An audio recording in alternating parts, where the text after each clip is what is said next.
sisters, I feel impressed to announce that among all of the temples we are constructing, we plan to rebuild the Nauvoo Temple. It will be a while before it happens, but the architects have begun their work. And the new building will stand as a memorial to those who built the first such structure there on the banks of the Mississippi.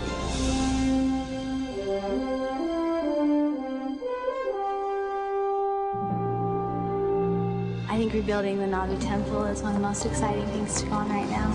When I heard the announcement, just an electric shock went through me. Just all of us looked at each other and we couldn't believe it. I think it just shows how much the church has grown in every way. It's a great thing to be a part of. It's a great time to be alive, be a member of the church.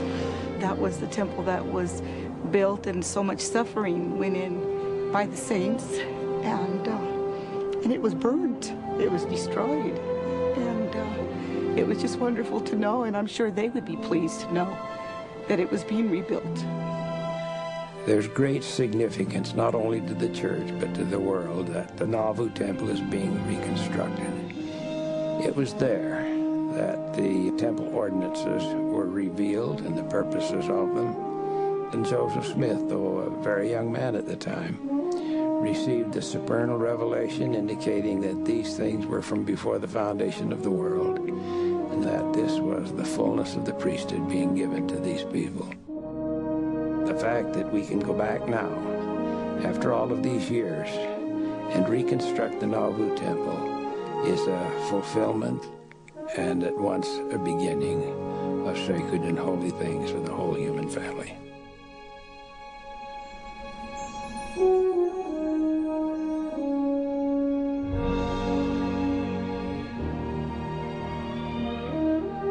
The history of temples and of temple building goes back much earlier than the Nauvoo era. Temples have been a part of God's plan for his children from the time of the Old Testament. In the wilderness of Sinai, the Lord commanded Moses to build a portable tabernacle. Here, the people of Israel gathered to make covenants through the priesthood, which were essential for salvation. After the Israelites settled in the Promised Land, the Lord gave instructions to construct a temple. Jesus Christ himself spent much time in the temple at Jerusalem. He protected its sanctity and referred to it as his Father's house. In every ancient society, the central feature was the temple. And in the Old Testament, from the time of the Exodus through the destruction of the temple by the Romans, the temple defined Israelite and Jewish history. We're just now beginning to understand how important the temple was in early Christianity as well. And in restored Christianity, one would not be surprised to find that the temple is the central feature of that faith as well. When Joseph Smith was called by the Lord to reestablish Christ's ancient church on the earth, this restoration included the building and use of temples. After much sacrifice, the impoverished Latter-day Saints obeyed the Lord's command and completed this temple in Kirtland, Ohio in 1836. But persecution forced them to abandon it only 2 years later. They fled to Missouri and eventually to Illinois. Here, on mosquito-infested swamps on the banks of the Mississippi, the Saints drained the land, surveyed streets, and built the city of Nauvoo. By 1844, Nauvoo had become one of the largest communities in Illinois.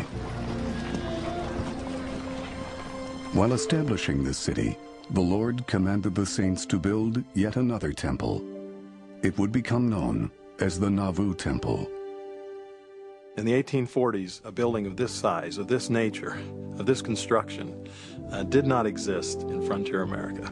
But this was a building to their God. It was a building that the prophet Joseph Smith had seen in vision, and they wanted to build it just how he had seen it. The building was completed in just slightly over 5 years, which is truly remarkable. This is not brick on brick. This is cut and polished stone on cut and polished stone. And this is from a workforce that had incredible adversity, weather, persecution, poverty. Some women were known to give away their hat, their shoes, their gloves, their mittens, anything, so that they might also contribute to this great temple.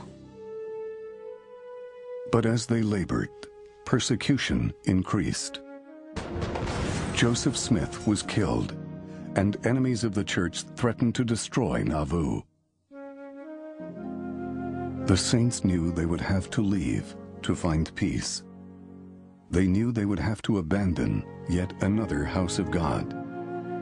But being commanded by the Lord to complete this building and dedicate it, they were determined to do so. By 1845, portions of the temple were dedicated, and sacred ordinance work began within its walls. This work was carried forward through night and day until the saints were forced to leave their city.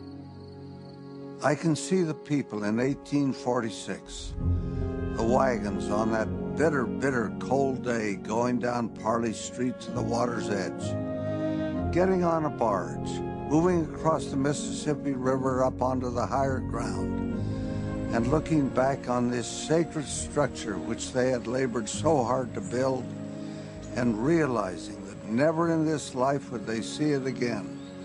It is difficult to imagine their emotions.